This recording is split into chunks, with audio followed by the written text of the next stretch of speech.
অনেকেই গোপন ষড়যন্ত্র করেছে যে কিভাবে এই ফ্যাসিবাদের পতনে একটা ইউনিটি গড়ে তোলা যায়। বলা চলে আমরা এবং এবি পার্টি খুব কাছাকাছি সময়ে রাজনৈতিক প্রক্রিয়ার মধ্যে দিয়ে এসেছি এবং আন্দোলন সংগ্রাম বিভিন্ন পরিকল্পনায় এবি পার্টি রানা ভাইয়ের চেম্বারে মঞ্জু ভাই, আমি, ববি আজ্জাজ ভাই, মামুনুল হক সাহেবের মহাসচিব জালাল ভাই অনেকেই গোপন ষড়যন্ত্র করেছে যে কিভাবে এই ফ্যাসিবাদের পতনে একটা ইউনিটি গড়ে তোলা যায়, দলমত নির্বিশেষে। আপনার জেনারেল পাবলিক কিংবা আলেম ওলামা, ছাত্র, শিক্ষকদেরকে বিভিন্ন ফ্রন্টে মুভমেন্ট করা যায়, এটা আমরা একসাথে অনেক আলাপ আলোচনা করেছি। এমনকি এই আন্দোলনের মাঝখানে একটা ছবি সম্ভবত 17 তারিখে, 17 জুলাই, যেদিন আমরা গায়েবানা জানাজা করেছিলাম, আমরা 3 দিক থেকে 3টা মিছিল আমরা আনকনসিয়াসলি আসলে একত্রিত হয়েছিলাম। যদিও পত্রিকায় নিউজ করেছিল যে লাইক আমরা কোনো হয়তো প্ল্যান করে করেছি কিনা, কিন্তু প্ল্যান করে না, মিছিলে একত্রিত হওয়া।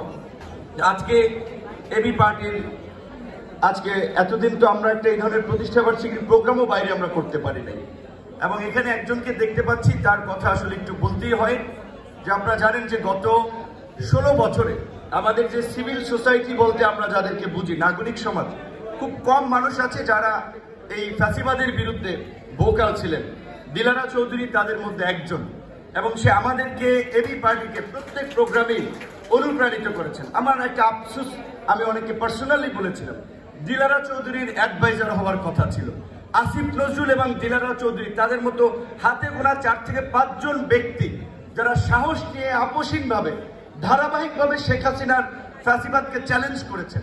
আজকে আমরা জানি না কোথা থেকে কি উপদেষ্টা পরিষদ হয়েছে, এই সমস্ত মানুষদের জায়গা হয় নাই। তো আজকে আমার পূর্বের 2-1 বক্তা বলেছে, সেই জায়গা থেকে আমাদের একটি কনসার্ন আছে।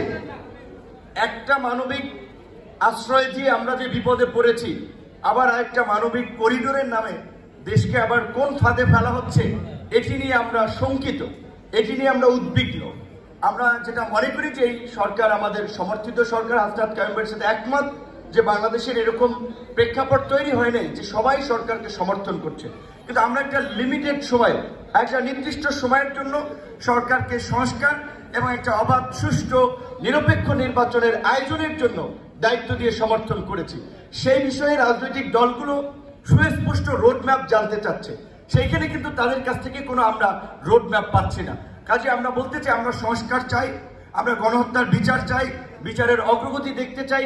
একই সাথে বাংলাদেশের মানুষ 16 বছর ধরে তার যে ভোটের আকাঙ্ক্ষা, জনপ্রতিনিধি নির্বাচনের আকাঙ্ক্ষা, তার একটা সুস্পষ্ট রূপরেখা আমরা অনতিবিলম্বে এই সরকারের কাছ থেকে আমরা জানতে চাই।